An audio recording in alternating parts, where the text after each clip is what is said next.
তোর মা বাবার আর কষ্ট দেব না। পোলাটাই এতদিন ধরে দেশে পড়ে রয়েছে, এভাবে তো চলতে পারে না। আরে সবুজে দেখে তো এখন অনেক সুস্থ মনে হয়। ও কি জানের কথা কিছু কয়টা হয়? না, যাও না, বলতে কিছু কয় না। ওর টাকায় সংসার চলে, ও যদি এখানে পড়ে থাকে মহাবিপদ। হাতে যা টাকা পয়সা আছিল সবই তো শেষের দিন। এই মাসটা কোনো রকম চলছে, কিন্তু সামনের মাসে তো বিপদ আছে। এখন ও যত তাড়াতাড়ি এই সংসার ছেড়ে যায়, এই সংসারের লেগে তত মঙ্গল।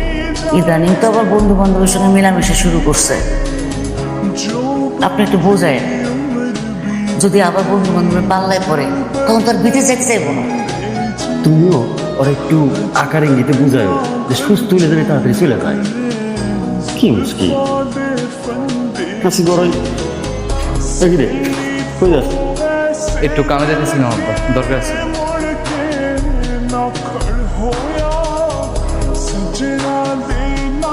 আধা ঘন্টা ধরে এনে দাঁড়ায় রয়েছে, কতক্ষণ ধরে অপেক্ষা করে?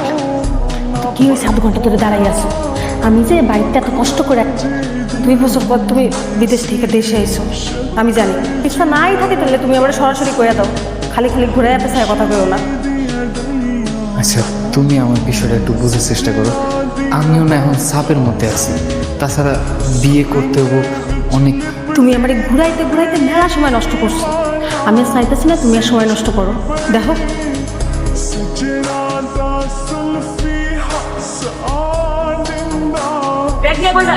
শুনে আমার লাগে তো কোনো ঝামেলা হয়ে গেছে তোমার না। 3 মাস ধরে তুমি বোঝা বলেছে কি দরকার এত কষ্ট, তাতে ভালো আমি চলে যাই, তুমি সব আপদ থেকে তোমার কাছে।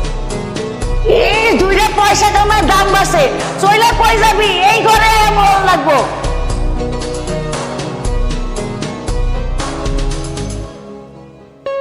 যাইতেছি খুব ভালো সিদ্ধান্ত।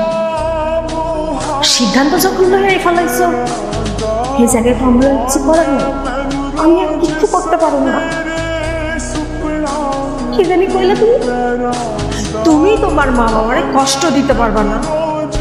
আমি কেন শুধু শুধু তোমার লাগে আমার মা বাবারে সারা জীবন কষ্ট দিয়ে আইছি?